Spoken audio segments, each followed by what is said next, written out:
All right, let's go ahead and get started.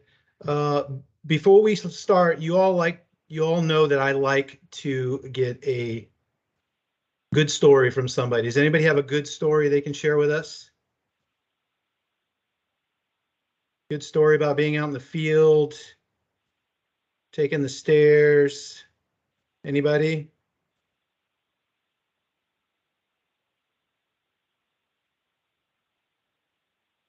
Tia, you may not have a good story, but you have some good news. You're muted. Yes, Okay. I absolutely have some news. Yes, I'm pregnant. So for those of you that don't know, I'm 40. Congratulations. Yeah. And my son will be 18 in December. And I guess Oh, I wow. just wanted to, I guess I liked just, that whole process. So I'm just starting over completely with a baby. Who even knows what to do with a baby? I don't remember. So if anybody babysits or has lessons or experience, let me know. So Oh, congrats. I'm still in it's like in the afternoons I get so nauseated. So if I'm sitting here looking like I am like huffing, like about to pass, just ignore me, blow right past me. So thank you, Sal. That's awesome. Thank you. Congratulations. Girl. I'm sure your mom is ecstatic. She is. She didn't believe me for a while because I'm always messing with her. But I was like, girl, I'm not playing about this. We can play about everything else. It's not a joke. 911. This is serious. So she is though. She is. So thank you, Natasha. All right, going once for a good story. Anybody? Going twice? All right, no good stories. Okay, I'm going to share my screen. And let's hope I do this right. Christine needs the link too. Okay, I'll send it to her. Is everybody seeing that? Yeah.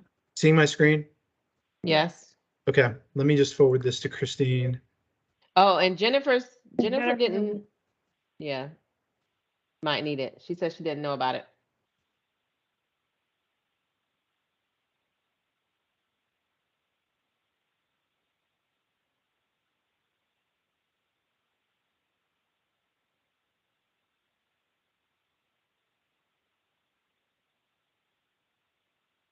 All right, I think I've sent that to everybody now. All right, we're going to be discussing today a book called Emotional Intelligence for Sales Success by a woman named Colleen Stanley. I was introduced to this book by Fidelity. I took a course in 2021 called the Commercial Sales University, which Ken nominated me for, and I attended virtually this course. And her book was introduced to us in this course, and she actually spoke to us through Zoom on a conference call. She's a very experienced and knowledgeable salesperson who has translated her sales experience into essentially training salespeople. So, and she's got a lot of good insights into this book. Real quick, who read this book or who is reading this book? Anybody? I read most of it. Okay. Any insights you can give us real quick off the top? No, I had a hard time following it because I felt like it was saying the same thing over and over. But anyway, I know I probably not the best person to ask. Yeah, I think there is some repetitiveness. And the other thing I noticed, Michelle, is that a lot of these concepts are the same concepts we looked at in Take the Stairs. They're just packaged a little bit differently.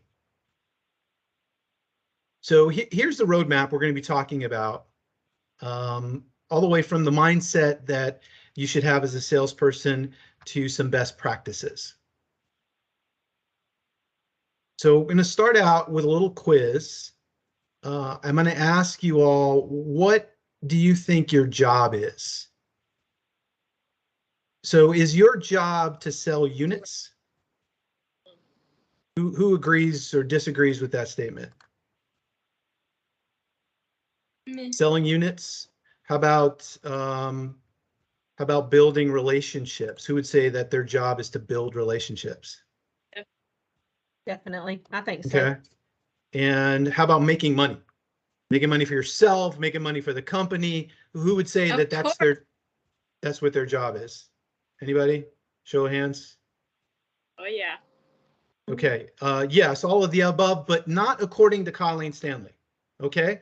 Colleen Stanley thinks that you should think of yourself as a partner with your customers and your prospects, right? A partnership versus a vendorship, an advisor versus a convincer. Right? Your job is to find facts, to ask questions, and to find out what makes your customer tick, what is important to your customer, and what that you have that you can provide to your customer that he or she is going to need. So to think of yourself not as somebody whose job is to sell, sell, sell, but whose job is to provide value to their customers. And we do that, right? And well, just some examples that I can think of, and I'm sure that you can think of some as well, saving customers money, right? How many have talked about EC purchasing out in the field? I have. Tia has, Michelle has, right? EC purchasing, Cindy has. EC purchasing is a vehicle to saving money for our customers. The shipping costs alone, you're saving 50% on FedEx and UPS, right? That is value that we bring to our customers.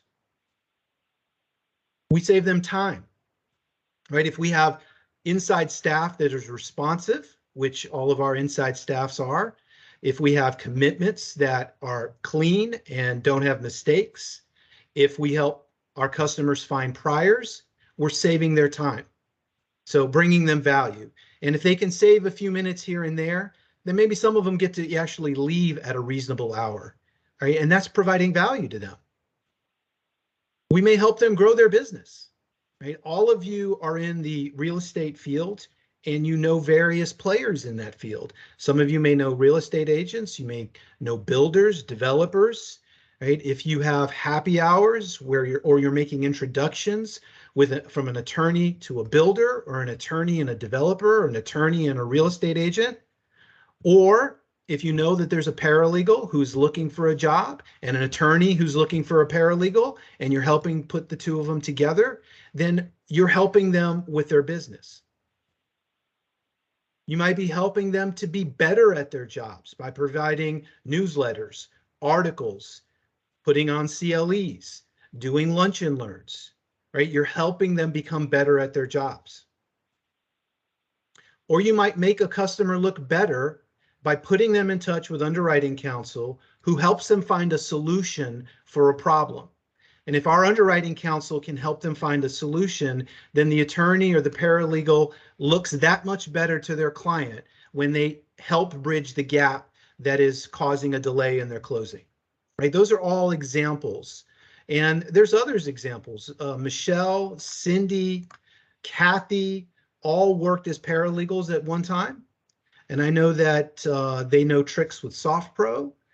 They know how to work with 1099s and what those look like. And they're able to bring those experiences to their customers. I have an example how I helped a client the other day. Please tell us. In Greenville. I just happened to be there when the paralegal that I actually helped her get to this law firm, which they want me to find somebody else just like her because they love her. But anyway, so they had come back from the courthouse and they had several very large liens against the property, which was in Carteret. So I went over to the courthouse and did a pulled their liens for them, and they love that. Yeah, so that I'm sure that was a huge help to them, Cindy. So being able to provide value to our customers, we have to be able to know how to do it, and we do that by being inquisitive and asking questions. Right, and we're going to cover that in a second, but I just want to talk some more a little bit about this mindset. understand that you are a valuable resource, right? You are what you're selling is, but you are, right? And have a tremendous desire to help your clients, right? Yes, we want good outcomes. Yes, we want to make sales, but according to Colleen Stanley, our mindset should be to have a tremendous desire to help customers. Oftentimes, salespeople go into meetings and just regurgitate all of the things that their operation does, right? All of the positives. I'm just going to throw it up on the table and hope that something sticks. And we go into these meetings feeling like we're a subordinate, right? Like we're submissive to the relationship. And what Colleen wants us to do is think of ourselves as partners, right? I have something, you need something. Let's figure out if what I have is what you need, and we'll partner together in order to have a good relationship and to both benefit. That's like our Not class. just, I'm trying to convince you to buy something, right? I'm partnering with you to make things better. Kara, did you have a question or comment? I was saying it's like as you're saying it, I'm thinking it's almost like our class that we have, that we say to our clients. It sounds so like similar, where it's more of a partnership almost versus like, you know, the other way around. Right, and this is building on that CLASP concept. CLASP is just one way to ask questions and to find out data points. But the point is to ask questions, right? To figure out where the pain points are and where you can provide benefit to the customer.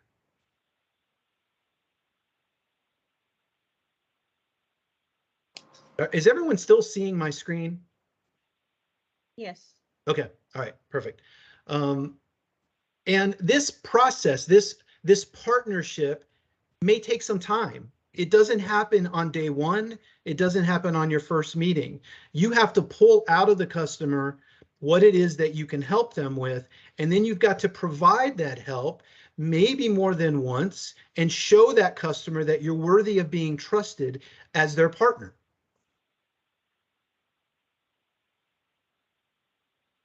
And like I said, Colleen talks about in her book how salespeople often don't try to diagnose any problem. They just go in and they just say all the things. We can do this, we can do this, we're great at this, right? Instead of trying to figure out, what do I have that's going to be most helpful to you?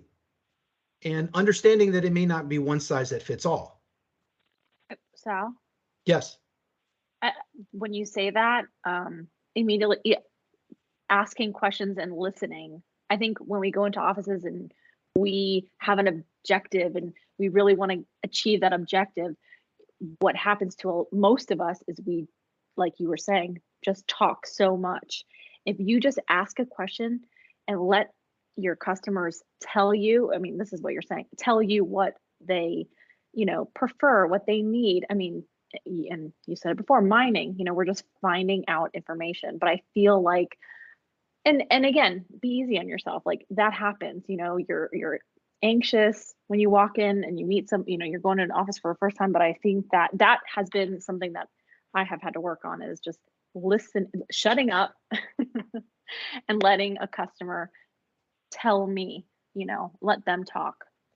So that's been, And yeah. Christine, because you're such an amazing salesperson, you predicted a slide that I have coming up here. Oh. which we'll cover in a second. And so there's this idea of asking questions, being inquisitive, drawing out what the pain points are. But I also found this interesting quote from Dale Carnegie, where he says, you can make more friends in 2 months by becoming interested in other people than you can in 2 years by trying to get other people interested in you, right? So it's asking questions about the prospect or about the customer. Questions like, are you married? What does your spouse do for a living? Do you have children? Do your children play sports? Where was the last vacation you went on? What was the most fun vacation you went on? Right? So it's not only just mining for people's pain points and trying to find out where their pain points are. It's also trying to find out about the person. And it's better to have the person talk about themselves than the opposite. Right? And by doing that, you become likable. Right? People like you when they're telling you about themselves. So you want to uncover the prospect story, right? Make a commitment to learn more about your customers. And in doing that, you will build better relationships with them. Be specific with your questions. I have a list of questions I found that I'm happy to send you all that can be conversation starters for salespeople. Remember that you're there to help, and you won't know the prospect's pain points unless you ask. The only way to help determine the best course of action for the prospect is to ask questions to find out where they're at, what they need help with. And she says, avoid the desire to seek instant gratification, right? So by that, she means making the sale. Like, avoid the desire to go right for the jugular and make the sale, right? Spend some time building that relationship, asking questions about the prospect, finding out what their story is, and then finding out where you're going to be able to provide the most value to them. So Christine mentioned this. There is a difference between hearing and listening. Right? Hearing is the faculty of perceiving sounds, right? We have ears, and our ears pick up sounds. That's hearing. Listening is giving one's attention to the sound. Right? So often when we talk to people, we don't listen with an intent to understand. We listen with an intent to reply. Right? And maybe the best example of that is when we meet a person for the first time and they introduce themselves and they say, hi, my name is Caroline. Oftentimes we're thinking about how we're going to introduce ourselves, and we don't hear them say that their name is Caroline. And within 30 seconds, you have forgotten the person's name. And it's because you weren't listening. You were more focused on what you were going to say next. Right? So, and this is a skill that takes developing, but it's a very important skill. If you're going to ask questions and you're going to try to mine for data points and information, you have to be able to retain that information. And so try to avoid focusing on what your next question is going to be, or focusing on what you want to reply to the person's statement. Instead, focusing on what they're telling you and storing it in your head, maybe to be used on another day.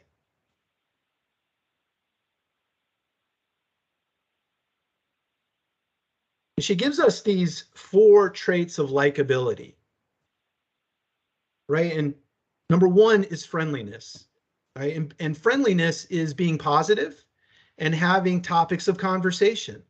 Right? So if you had a list of conversation starters and you armed yourself with that list before you walked into an office, you can give yourself a better chance of having good, positive conversations where you're interacting with the customer and they're feeling good about who you are and having a conversation with you. Having something of value to bring, right? Relevance is best utilized when you've asked questions and you've figured out where the pain points are, right? So you can bring relevance to the conversation when you've asked the questions and you've listened to their answers. Empathy, understanding the customer's perspective, may be the most important trait for being likable and friendly, is understanding what it's like to be in that person's shoes. And then lastly, being genuine, being real, being honest, being who you are, not lying to the customer, making things up, which I've actually had a salesperson do before, but just being yourself and being genuine and listening and caring.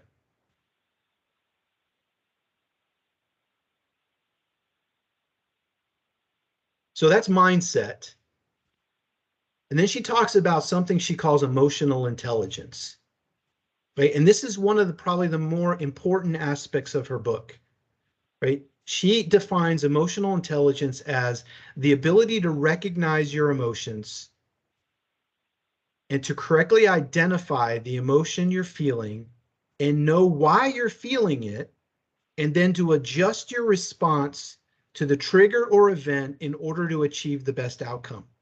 The ability to manage your emotions and think clearly and react effectively. Look, we can't control what happens to us, but we can control what happens inside of us and how we react to a situation.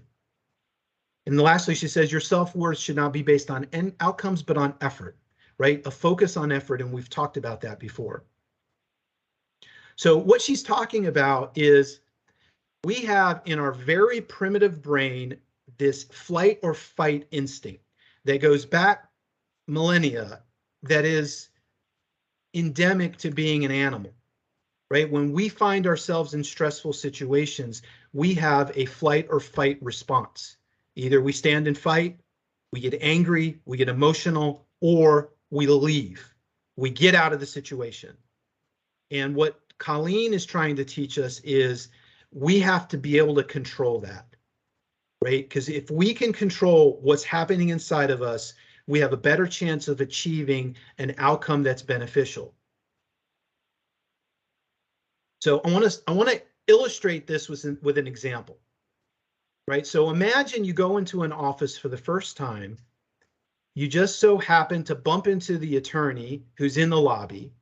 You introduce yourself and the company that you work for, and his response is, well, we only work with local companies. And he's already established somehow that you are not local. Right, so I'm going to give you 3 options as to how you react to that situation.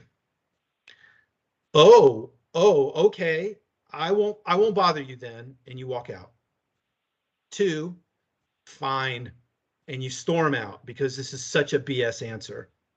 Or 3, well, I certainly understand that. Let me ask you this, and then you ask perhaps some follow-up questions. Right, so how do we feel about those? How do we think we would react in this situation? Kiera, how would you react in that situation? I feel like that's honestly a perfect time to probe, and I feel like that's something I wish that would happen almost, because then I can find out why they like that title company, why they only like local, and then that's when I'll do the listening and see how I can show our value to them. But I'm sure it's a short, period of time that you have that, so you have to think wisely and choose your words, carefully. But that's what I would do. That would be perfect. Cindy, I see you shaking your head yes. Anything to add to what Kiera says? Me? Cindy. Oh, No, I just think that she's correct. That is a prime opportunity to, you've got to think fast, think quick, and think positive in what your next step's gonna be. So this is not a hypothetical question. This actually happened to me. Probably about 10 years ago, I went to Asheville with one of our sales reps, and that exact situation happened to me. And so saying, and you said fine and you stormed out? I said fine and I stormed out, Christine. And And you know what? I never gave it a second minute's thought until I read Colleen's book. And what Colleen's book showed me is that something was happening inside of me that caused that reaction, right? I felt dismissed, disrespected. I felt like it was a BS answer, and my response was flight. It was actually fight. I didn't engage him. I was joking. You really Huh? said fine and stormed out? I was joking. No, I didn't say fine and stormed out, but basically, metaphorically, yes. I just gave up. I got mad. I got mad, and I left. And her book caused me to examine my behavior. Like, why did that make me mad? And this is a perfect example of what she's talking about. Is in that moment, this flight or fight moment, right? And saying fine, getting mad and fine, that's an example of fight, right? It's emotional. I didn't fight him literally, but I got very emotional about it. And the flight is, oh, okay, this situation, I don't want to be part of it, and I just get the heck out of here, right? But she says that's the time where you have your Zen moment. You calm your brain down and you say to yourself, I'm not going to get emotional. I'm not going to get angry. I'm not going to be embarrassed. I'm going to take a moment here and figure out what my next step is. And like Kiara said, I think next steps are probably trying to explore that a little bit, right? Maybe we say, okay, well, who do you like to deal with? And they say, well, I can deal with investors. Okay, so you consider investors local, even though they're in Chapel Hill. Well, yeah, they have an office here. Oh, okay. All right, so I understand that. How about who else? Well, we deal with Fidelity. So you consider Fidelity local? Yes, because they have an office here, or Chicago. Okay. How about Tryon? Do you deal with Tryon? Yeah, we deal with them. Well, do they have a local office? No, they don't have a local office. Oh, okay. So you're willing to make an exception. Why? What is it that Tryon does where you're kind of willing to deviate from your normal rule? So maybe you could flesh that out a little bit and find out that his objection is really, I don't know, you get the heck out of my office, right? It's not really, I refuse to deal with you because you don't have a local office in town. Can I add something? Yes. I think if we keep in mind, like if you put yourself in that person's position, they're dealing with probably on average, depending on the office, 2 or 3 title insurance people coming in a week, maybe once a day, who knows, so it almost helps remove the personalness of it, I think is the point of what she's saying, and it for me, it makes it easier for me to react calmly and ask the questions. Because, I can't imagine if I was a paralegal or an attorney and a title insurance person was coming in not all the time, but a lot to bother me about title insurance. So it kind of helps me not take it personally when I think about being in their position. So Christine, once again, you have predicted my next slide. Oh, sorry. Yeah, that's okay. No, it's okay. It's a perfect segue. So part 4 of her book talks about having empathy, right? And I found this quote from one of my favorite business authors, Daniel Pink. And he says empathy is about standing in someone else's shoes, feeling with his or her heart, seeing with his or her eyes. Not only is empathy hard to outsource and automate, but it makes the world a better place. So I took the concepts from that quote and I broke them down a little bit. So standing, taking some time to appreciate how you would feel if you were in that person's shoes. And like it's what Christine said, right?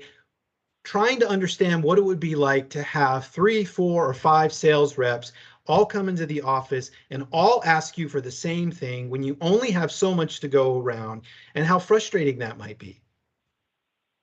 Feelings, emotions can often get the better of us. Try to be understanding if a customer takes a tone with you. What we don't know is whether she just got chewed out by a seller or a real estate agent, whether she's got more work than she can handle, whether her boss just gave her some deadline that she can't meet, whether she's got to take her kid to football practice and she doesn't know whether she's going to be able to leave the office in time to do that, right? Understanding what it might be like to be in her position.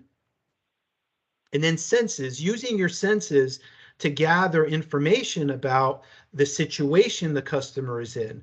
So if you're standing at her desk and you see that her desk looks like a bomb went off, understanding that that may be driving her behavior. Or if she's got a lobby full of customers, that may be explaining why she's being very curt with you. Or standing at her desk and hearing the email go off, bing, bing, bing, and trying to understand what it must be like for her to try to do her job when she's getting inundated with emails. So it's having that empathy for that person and not getting angry with them, but trying to understand like why they're taking that position with you.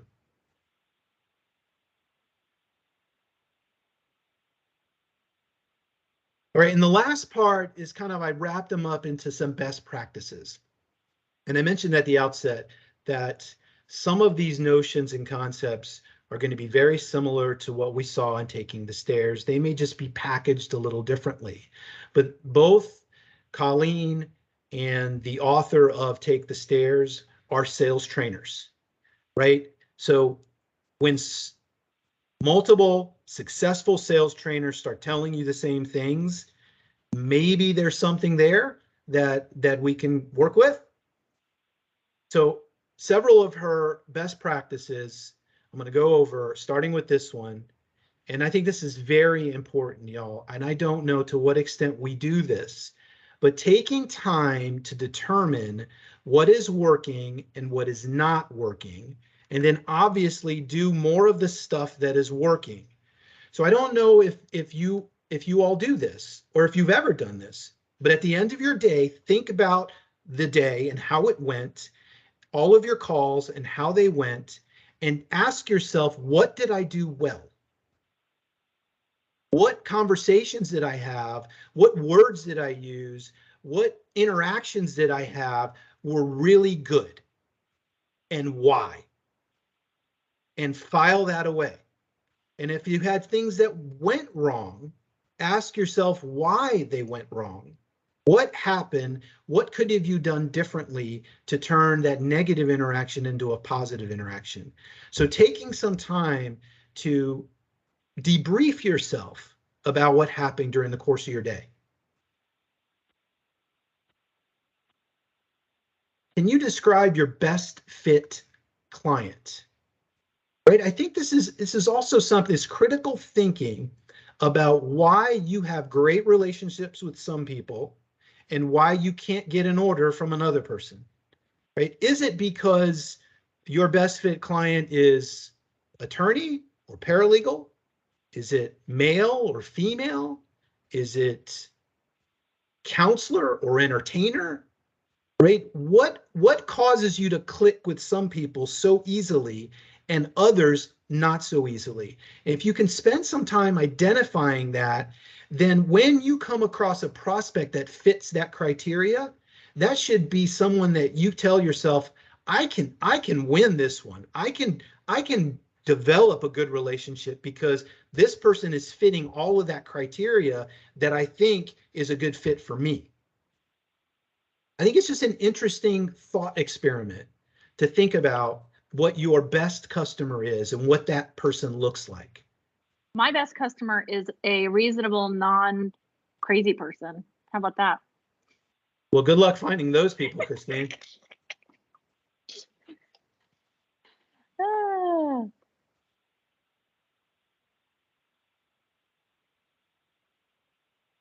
Colleen talks about the importance of scheduling, right? You all have heard me talk about scheduling and how important I think it is, right? What I would love to see is scheduling to this detail, putting it in your Outlook. 10 o'clock, ABC law firm.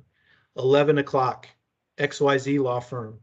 1:30, whatever. And because I think it does two things for you. One, it makes you as efficient as possible, right? If you've thought about what that looks like, what your day looks like, and how you get from office A to office B to office C, and the efficiency of that, then you don't have to think about it again, right? You've already thought about it, you've planned your day, and you hit boom, boom, boom. The second thing that it does is I think it creates intentionality. When you write down or type that law firm, you should be thinking about, what is my goal for this meeting, for this visit, right? What data points do I want to extract? What information do I want to get? What do I want to accomplish? What do I want to say? What do I want to focus on? Like Carolyn and I were out last week and we started creating these little mini goals for ourselves. So when we meet this customer that we're about to walk in, let's see if we can find out who is the person asked for prior policies and what that process looks like. And if we were able to do that, then we high-fived each other and we consider it a win. And so that's what I'm talking about. When you write down these law firms' names and you create that schedule, is having that intentionality about what is my goal for today with this account. It might just be, I want to drop off these cookies. It might be, I just want to have a conversation about the vacation that the paralegal took last week, right? But it's going in there with intentionality. And then in addition to scheduling, what Colleen says is we should block off some time for prospecting, right? So in that schedule, whether it's a Monday morning or a Friday afternoon, but figuring out or spending some time figuring out who you're not calling on. Who are the new players? Who's out there that you don't know about, right? How do you find out? What resources do you look at? But spending some time prospecting. And she thinks it's super important, right? I do too. She says you should get an accountability partner, right? That sounds negative, right? I need somebody to hold me accountable, but it's not negative, right? Having somebody who reminds you of what you said was important, right? And this could be your manager. This could be a spouse. It could be a friend, right? But somebody who's going to say, hey, you remember when you said such and such? You remember when you said you were going to do scheduling? You remember when you said you were going to make 100 sales visits, 100 sales calls a month, right? Somebody who helps you remember that you've set goals for yourself.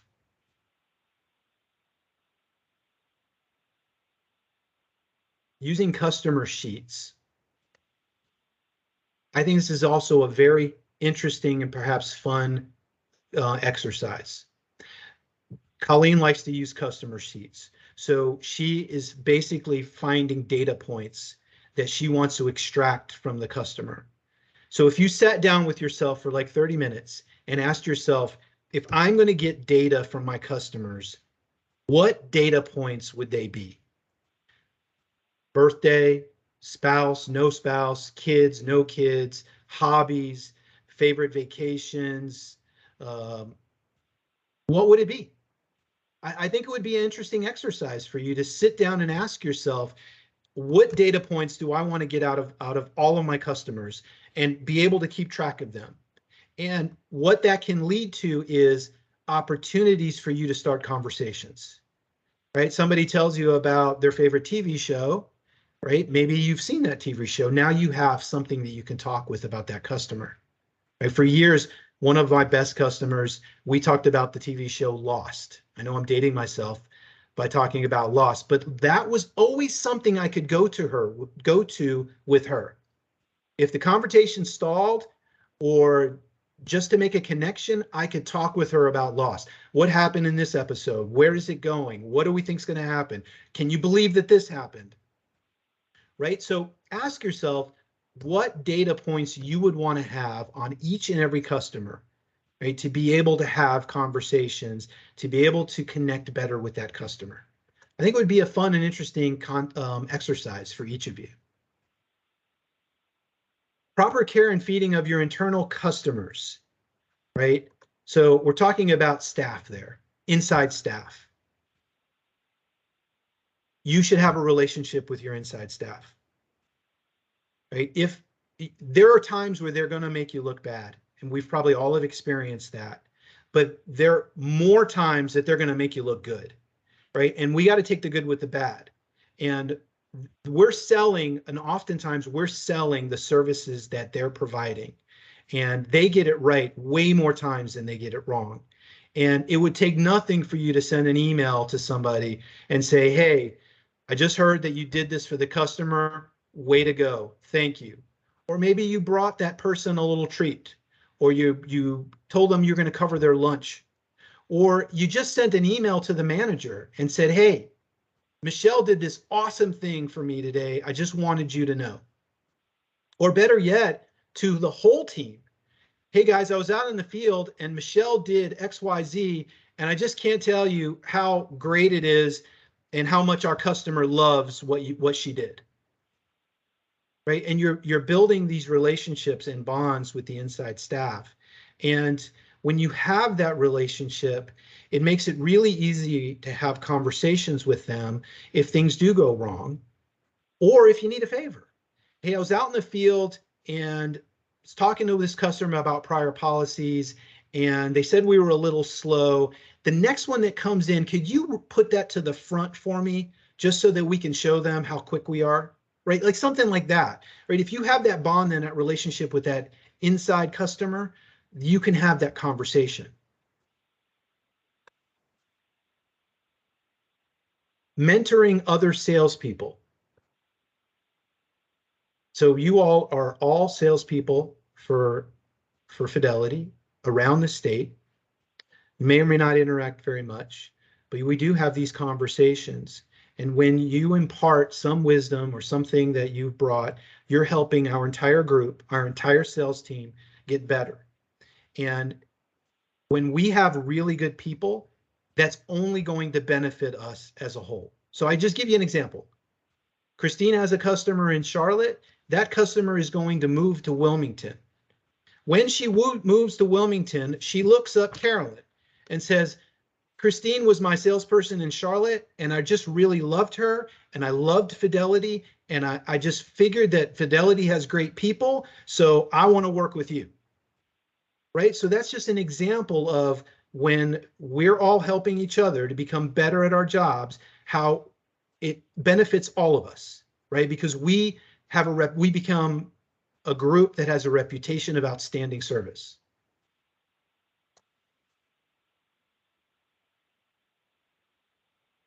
And then she asked this very provocative question, right? We all want to be good at our jobs. We all think that we're doing really great. We all think that we're doing the best that we can, and I'm sure that we are, but ask yourself this question. What is the objective data that shows you are willing to do the work? Right? Do you read or listen to business books? Do you seek advice from mentors or your boss or colleagues? Do you practice your selling skills? Do you write down your yearly, quarterly, monthly, weekly, daily, or micro goals and action steps? Give yourself deadlines. Do you attend any educational workshops that help you grow professionally and personally? Right? So these may be questions you might want to ask yourself. Like, I know I'm trying hard, but am I investing in myself?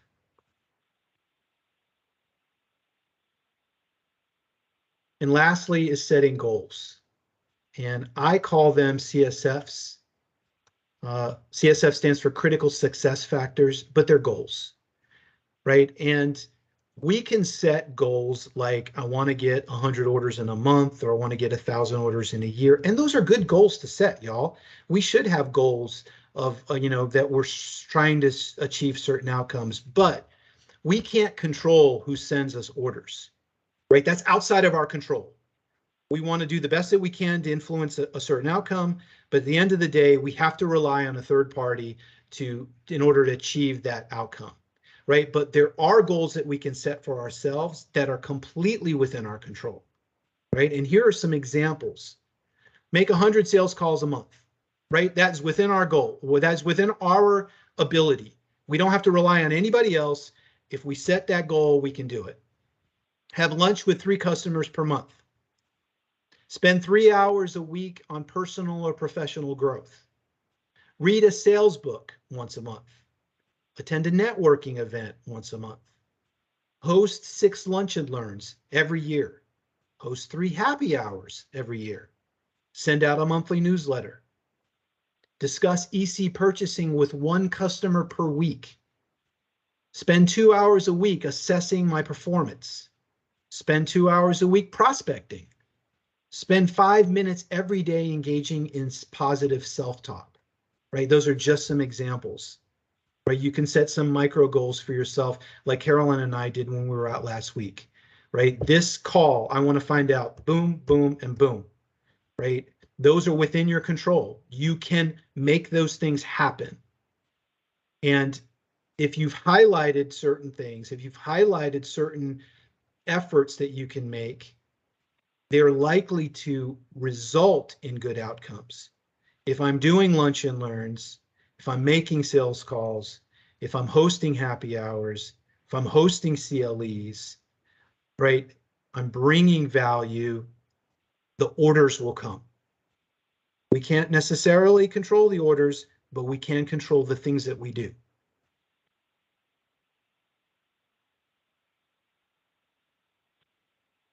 All right, I'm going to sum up. These are the key concepts in her book. 1, how do you view the relationship? Remember, it's a partnership, not a vendorship. It's my intense desire to bring value to this relationship, not necessarily to sell units. How do you react to situations in the moment? Can you calm yourself? Can you give yourself that zen and be able to reduce your willingness to fight or flight and find and take the conversation in a place that is positive? How often do you take time to see the world through the customer's eyes, right? Engaging in empathy. How much time do you invest in yourself? And in how often do you think about your best practices? I want to try a couple of scenarios, if you guys will be so kind as to indulge me, and see what we think about these scenarios and try to apply some of the things that Colleen teaches us in this book.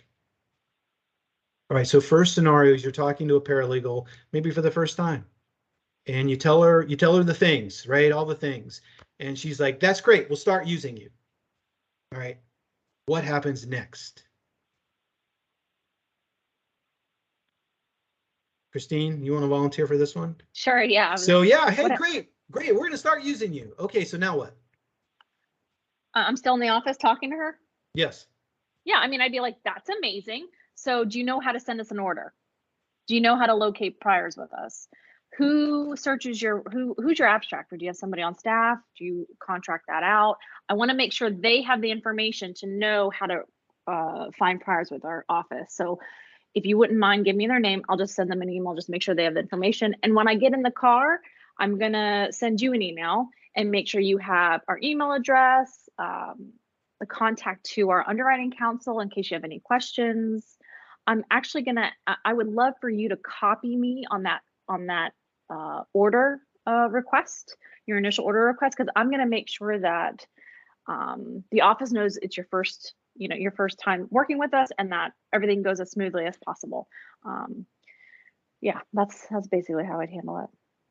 Perfect. And then if I didn't get an order in the next week, I would probably circle back and just send her an email and be like, hey, just checking in.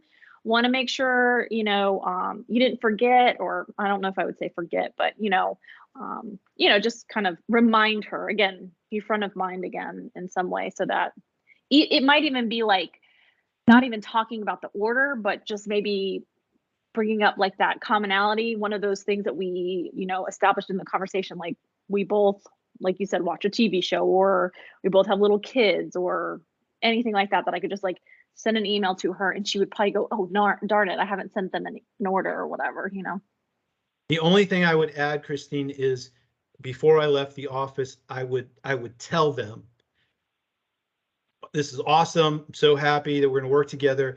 I'm going to follow up in a few days just to see how things went and get some feedback from you, right? Because what I don't want is her to be saying, great, I'm going to send you an order, because she just wants you out of the office, right? That's just a great way to get you out of the office. And this is what Colleen's talking about, that you go, oh, great, and you just walk out. This is perfect. I feel like one of the ways to get over to like address that a little bit is when I say, copy me on the order. When you send the first order in, copy me. I want to make sure that it's handled like just 5-star, like perfectly. So they know that I know when they're going to send the order and they can't get around it. Right. Or if you say I'm gonna follow up in a few days, then it's like, oh shit. Well, she's gonna follow up, so I guess I really do have to send them an order. Yeah. Right. So it's having that Zen moment, and what Christine said perfectly was giving them the pathway to getting the order. Right, showing them this is the email you send it to. If you want a prior, you send it here. If you want an order, send an order, you send it here, and giving them all the things that they need to actually do what they say, right? No And then- excuses why they can't send it. And then letting them know you're going to follow up, right? You're going to follow up, and you're saying that it's just to get any feedback and make sure things went okay. But what you're kind of saying is, I'm watching. I'm going to follow up. I'm going to make sure that you're telling me the truth. And that's like what she was talking about in the book, setting the expectations. Like you have to set the expectations, or you can't expect them to do what you want them to do. That's right. And Sal, I second- just had one other thing to add, Yes, please. or just sort of say, and maybe this is sort of the manager brain speaking, but I don't know if you said this or not. I don't think you did, but one of the things I would be thinking about is the attorney in the office already approved with us? Because we don't want that to be a roadblock or something that slows things down when they actually send over the order, so that when we get the order, it's going to be processed pretty quickly if we make sure that either they're approved or we've sent them the approved attorney application before the order even comes in. I Yeah, will I even didn't say, I go say- a step further. I will ask the office to run their name before I even walk in there, Okay. because Right. What I was going to say is that yeah, hopefully you're doing this as part of the prospecting process. yeah. Right. So when you're prospecting, you find this new prospect is, all right, let me see if the attorney's approved with Fidelity. Right. So when you go into that office, you're already armed with that knowledge. Because But it's yeah, going to so- take them one extra step, right? It's going to take them that extra step of filling out that application. And people, I mean, They don't like think doing it. they think filling out that application's like, giving blood being and then tortured. the firstborn child and, all the That's how it felt when you became a lawyer. So that's probably why they feel that way. yes, I'm sure. Right. The second scenario is one we've discussed, which was my experience with the Asheville attorney. So let's go to the third one. So you in this scenario, you set up an appointment. The attorney's expecting you. You show up, and you let them know you're gonna need about 15 minutes, and they show up and things are running late. I only got 5 minutes for you. All right. What's the response? How do we deal with that? Somebody give it a stab. I'll take this one. Am I unmuted? No, you're good. Go ahead. Okay. I would just let them know that, appreciate, instead of just start spelling out all these facts, everything I want to say in this rush, that my information that I have, what I want to speak to them about, has value and it needs a little more time. And could we set a time that works for them better, where they're not busy, where they can really listen to me, digest it, we can build that rapport with each other, and we're not just like rushed, that what I want to speak to them about needs more time. Could not have said it better myself, Tia. Right. And this is one of the things that Colleen's talks about. When this scenario happens to salespeople, many salespeople will just vomit all of the things and try to get it out in 5 minutes. And when you're doing that, you're not really going to make an impact, and you're devaluing what you bring to the table, right? If you feel like you need 15 minutes to have a good conversation, then when you settle for 5 minutes, you're devaluing your value, right? So if you say to the attorney, I really need 15 minutes and perhaps we can reschedule, one of two things is going to happen. The attorney will say, all right, come on. Yes, I can give you 15 minutes, right? And you've let them know that you have value. You're not going to be pushed into a corner. You have something important that you're selling, and it's not going to be devalued. Or the attorney will say, okay, well, let's reschedule for next week when I can give you a little bit more time, right? I'm sorry, this closing came up, blah, blah, blah. But then you will have an opportunity to really have a good conversation. All right, how about this one? We used to work with you all, but had a really bad interaction 5 years ago, right? And the implication being, we don't deal with you all anymore. We're done with you, right? And maybe you didn't know that they'd had this bad interaction with our company, right? Anybody want to give that one a shot?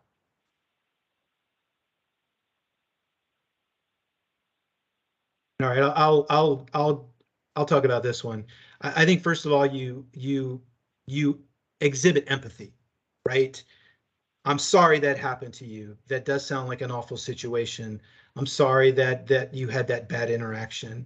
And then maybe try to flesh it out a little bit more about what happened, not just, I don't use Fidelity anymore. I had a bad experience 5 years ago. Like, well, tell me what happened, right? You know, was it with claims counsel? Was it something the office did? And if you can flesh it out a little bit more, you might be able to say to the prospect, well, we have a new manager now, right? Or we do things a little bit differently now, or we learned from that experience and now we do X, Y, and Z, right? So it, again, not that fight or flight, not just like, okay, I accept that this person refuses to do business with Fidelity. I'm just going to walk out with my tail between my legs, but rather let's talk about this and let me find out about it. Let me show you I'm empathetic for this situation, but let's try to flesh it out a little bit more with some questions. How about this one? The paralegal says, we like using investors because they will insure anything. Cindy, Tia, does that sound familiar? Investors, well, they'll insure anything. That's what customers say to you, Tia? Oh, every day. They're the yes man. That's all they Oh. want. They're so overwhelmed. They're so busy. They just want a yes. So I would use, well, Sal really helped me out when we were out last week. We were kind of going over this, he didn't say it in that manner, but he was just kind of referencing in a way, you know, investors, just the ease that they kind of have with situations. And Sal, I'm going to use this every time now, brought up how just because they're saying yes does not mean that it's right or that it's not going to come up later or be an issue that you're going to have to deal with down the road. Just because they're like, yeah, I'm going to insure over it doesn't make it disappear the problem, the issue. And so I've used that a couple times since then. And I think I'm gently reminding people of that. You know, it doesn't mean that you're good to go forever now, that just because investors said yes. So, but yeah, we deal with that a lot. I mean, I do. Right. If our counsel has identified a risk, it's a risk for everybody, right? It's not just, oh, well, Fidelity's going to cover it, right? And the example I use is when I was practicing law, I had a claim and the claim was accepted and Fidelity was going to deal with it, or whoever the carrier was going to deal with it. But that takes time. In the meantime, my customer could not sell her property, which was my fault. She was super angry about it. She didn't care that it was going to be insured and it was going to be covered. I was the obstacle to her doing the closing, right? And so it's trying to get them, first of all, empathy. I understand they're the easiest pathway, the easiest, the least resistance, right? It's just easy. They'll insure it. But trying to get them to understand that sometimes taking the easy route has more pain on the back end, right? That the result, if there's a bad result with this thing that's being insured, it's not like the attorney and the paralegal will never have to deal with it again. Again, the fact that we've identified there's a risky thing means that it's a risk for everybody, not just the carrier. Can I just comment on that? Because the paralegal said this. I mean, like, the paralegal has to care too. And a lot of them don't care about the buyers and sellers that are coming across there. So I think there are paralegals that care. I definitely think there are attorneys that care about that argument.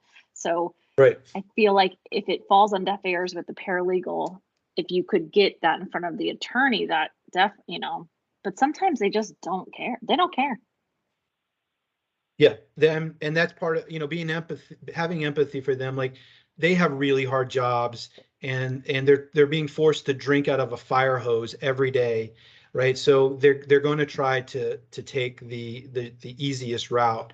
But maybe there's some way we can get them to talk to their attorney. Like, you know, I get it, but you just might want to talk to Bob, you know, because if this thing happens, even though investors insuring it, Bob's going to be dealing with it. And he's going to have an unhappy client, and he's going to have to figure out how to solve this, even though it's going to be insured.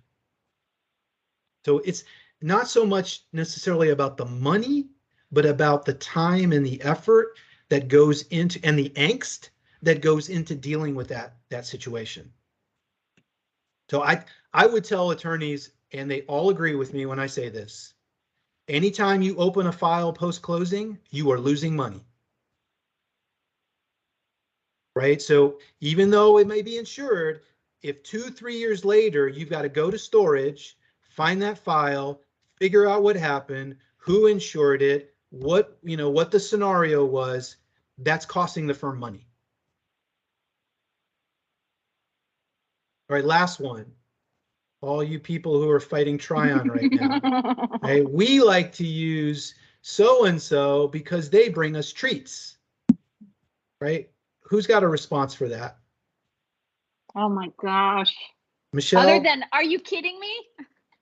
Michelle, what would you say when faced with that? Because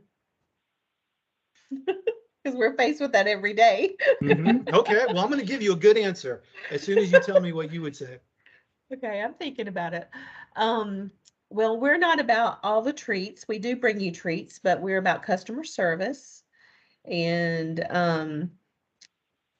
you know, I mean, I wouldn't tell them this, but I mean, we're not going to buy our customers. Boom.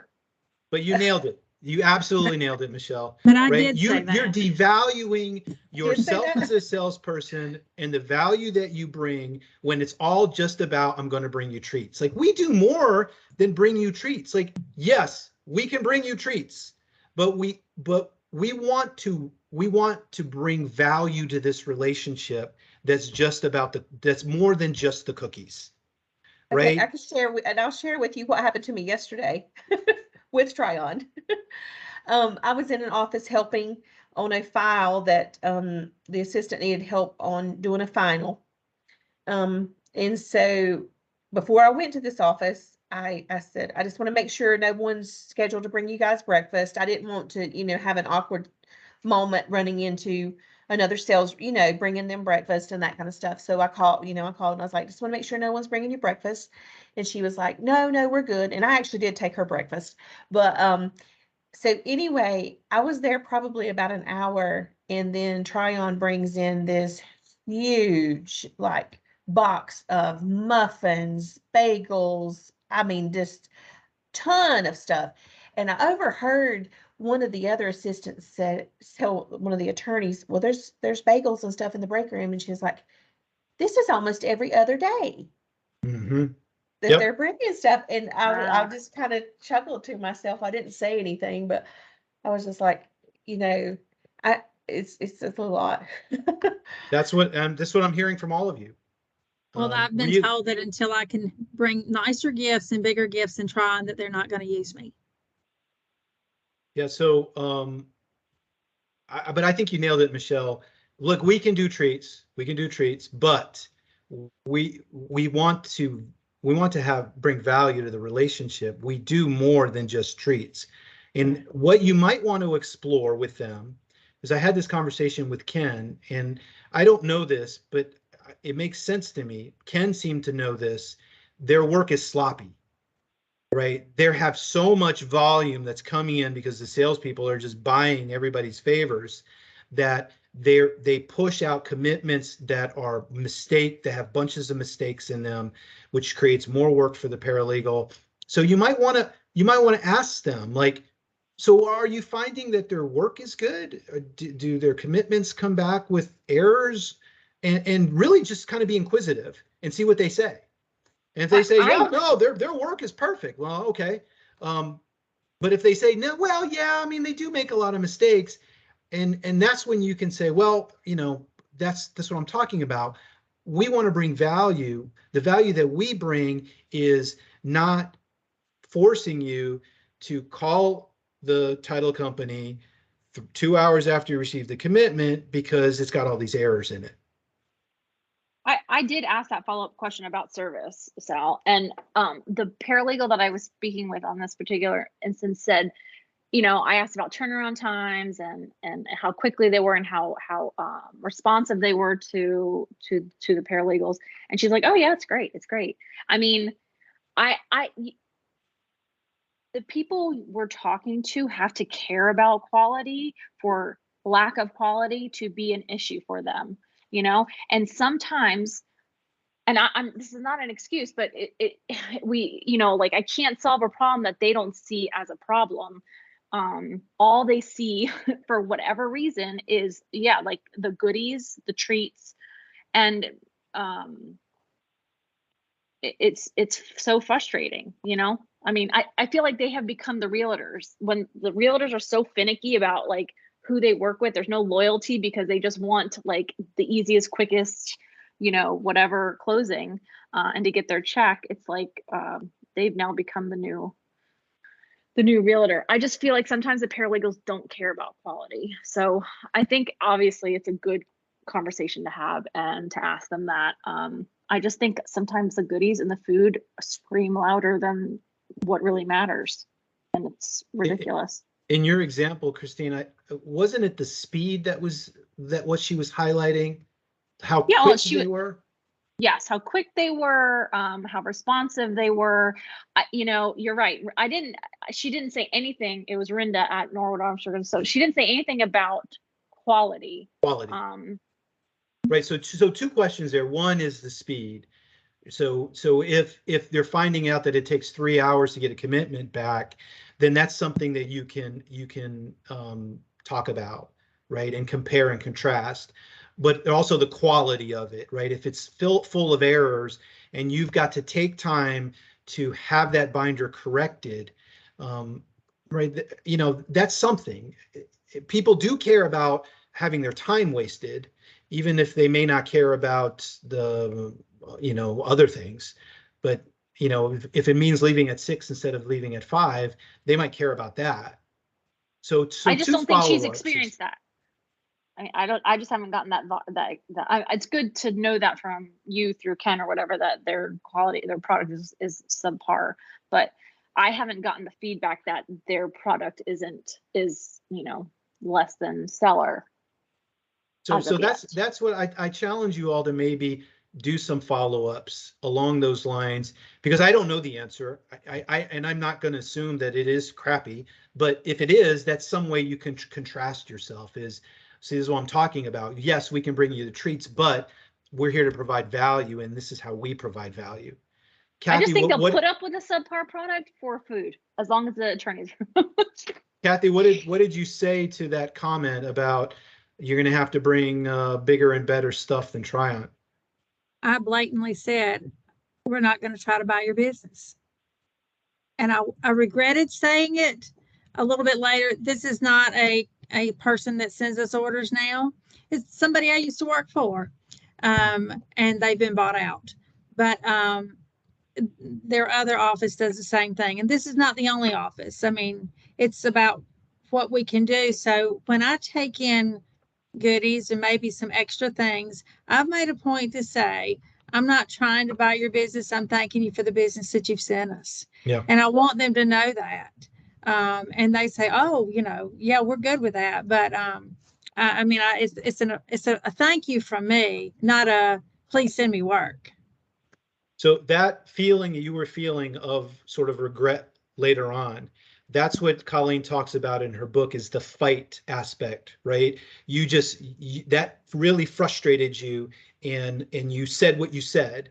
And what she wants us to do is have that Zen moment, right? Calm the emotions, and then maybe engage in something that's more probative, where you can ask them, okay, so what's their service like? Are they quick? Yeah, they're quick. Okay, how about their accuracy, right? How about their counsel? Is their counsel helpful? Like, I hear that their counsel is completely unhelpful, right? So you can maybe distinguish yourself that way, and just understand that I'm here to bring value. If that's the only way that you perceive value from what I do, then maybe we're just not a good fit for each other. Well, I did to ask her. I said, have you ever met their counsel? And I didn't tell her this, but it's my understanding they only have 2 counsel in the state. She said, oh, well, they're open 8 to 8 and they're open on half a day on Saturdays. And this was like 2 days after the 4th. They were open on Monday. And, you know, I don't know many firms that were, but she went through those things, but never once did she tell me they've got a great turnaround time. Their quality is good. She never said anything that mattered or would have mattered to me. And so I really want to, I talked to the attorney a few minutes and anyway, I hope to go back, but it makes you not want to go back. Yeah.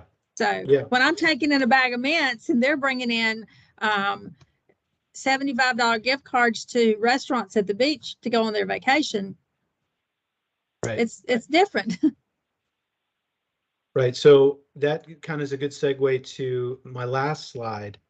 The next session I want to have is a step-by-step process, a methodology where we can become more creative. Right. I'm reading 2 books right now, and I'm not recommending them to you to read. You can, if you want to, after the session, I certainly will buy them and send them to you.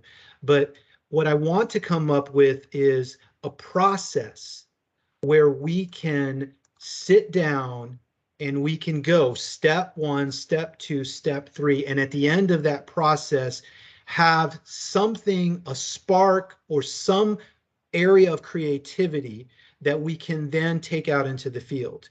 And if we're not going to outdo Tryon's $75 gift card with a $100 gift card, right, we may be able to outdo them by just being more creative. So, so I'm really excited about us getting together and figuring out what that methodology looks like and maybe trying it together to see if we can come up with some ways where we can just be out creative them, right? They're just a bull in a china closet. They're just throwing money at the situation. And what I want to do is throw brain power at the situation. And we may not be able to, we may not buy them lottery tickets, but we may be able to come up with a targeted marketing package that is super creative, that really creates an impression in the customer that tells them something about who we are. I think our lunch and learn hours have helped me a lot in my personal experience. I slacked on that during COVID, and now those clients that used to be my big clients, I've been taking them out to more happy hour or like events and stuff, and they've increased that way. So that's where I've been trying to spread my creativity and trying to also see if I can do more lunch and learns. It also gives me more time to build a relationship with them and to really sit down and get to know more details versus them all focusing on marketing per se. Yeah, and that's you using all of the tools in your tool bag, Kira, right? And targeting them to customers where you can make a difference with that, you know, bringing knowledge and helping them become masters at their jobs, which is important. All right, any questions? Anything we want to talk about before we wrap up today? All right. Well, I hope this was a good session, and I hope you guys have fun out in the field trying some of these techniques. And if you have questions or you want to relate a story to me or Summer, you know how to reach us. Thank you. Have fun storming the castle, guys. Thank you, Thanks, Sal. Al. Bye. Bye, Thank guys. you. Bye. Bye.